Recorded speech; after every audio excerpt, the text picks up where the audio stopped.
Have you ever wondered, how do I truly know that I'm really saved? I was taught that all I needed to do to be saved was to say the sinner's prayer. So after hearing a scary sermon about hell at 6 years old, I said the sinner's prayer for the first time. Then I said it about 100 more times throughout my life, just to make sure I was truly saved. I mean, better safe than sorry, right? But the truth is that the Bible talks about signs that prove you are truly saved. Jesus said, this is how you know who is saved. If a Christian does not have good fruit, it proves they are not saved. They're going to hell. Hi, my name is David Kim. I'm a pastor and a missionary. I'm passionate about preaching the born-again gospel of Jesus Christ. All right. If you want the Bible explained to you clearly, please subscribe to this channel. Now, first sign you're going to hell. You have not been set free from the slavery to sin. Jesus said, anyone who is not truly born again through water baptism will not be saved. Paul told us clearly in Romans 6 what the purpose of water baptism is. It's to kill the slavery to sin by dying with Jesus by faith through water baptism. So if you're still addicted to lust and other repetitive sins, I'm sorry to tell you, but you haven't died to the slavery to sin. You need to switch your mindset from getting saved from hell. Instead, you need to understand that every Christian must be saved from their slavery of sin while they're alive here on earth. Because if you don't, you'll end up in hell because you continued living as a slave to sin. This is why Jesus said only a few will be saved. And the vast majority of Christians who thought they were saved will say to him, Lord, Lord. But Jesus will say to them, I never knew you. You continued living as a slave to sin. I am not your Lord. You're going to hell. You see, Jesus said in John 8, everybody who is a slave to sin will not be saved.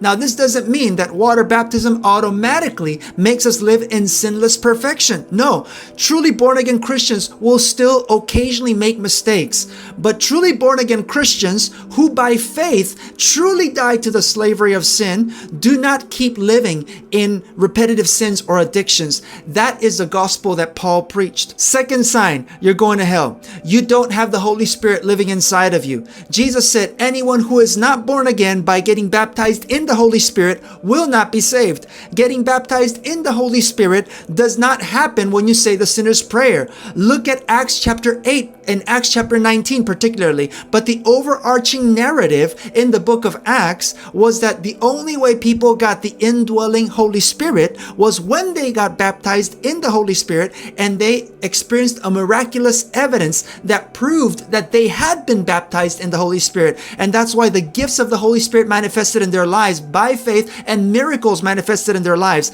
This is what Paul calls the seal of the Holy Spirit. Jesus promised us in Mark 16, every born again Christian will have miraculous signs as evidence once they have been baptized in the Holy Spirit. We will heal the sick, cast out demons, speak in tongues. And that's what we see throughout the overarching narrative in the book of Acts. Unfortunately, that's not what we see in the modern church in the first world countries today because of unbelief. See, most Christians today don't have the Holy Spirit. That explains the lack of holiness and the lack of miraculous power today. But today, most Christians reject the miraculous ministry of the Holy Spirit. Instead, most Christians today are enemies of the Holy Spirit. Third sign you're going to hell. Jesus said, any Christian who doesn't obey me does not love me, and they will not remain in my love. If you're truly born again, you will have the good fruit that proves it. You will love God with all of your heart. You will love others as yourself and obey the teachings of Jesus. Jesus said that the lukewarm Christians will be thrown to hell.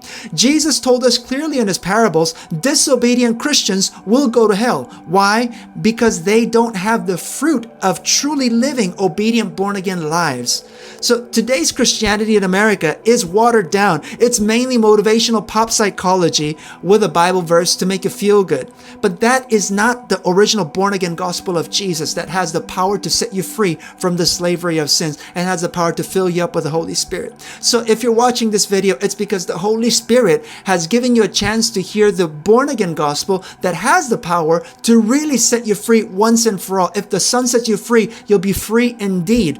You gotta believe that verse. It's only by faith that we can get born again, okay? Not by our works. But if we truly have been born again, there will be evidence, there will be proof in our lives, all right? If this video has blessed you, there's gonna be another video that's gonna pop up on your screen. I want to, invite you to watch that video because it helps us send a massive signal to the YouTube algorithm to help us find more people just like you who deserve to hear the born again gospel of Jesus Christ. All right. God bless you guys. Have a great rest of your day.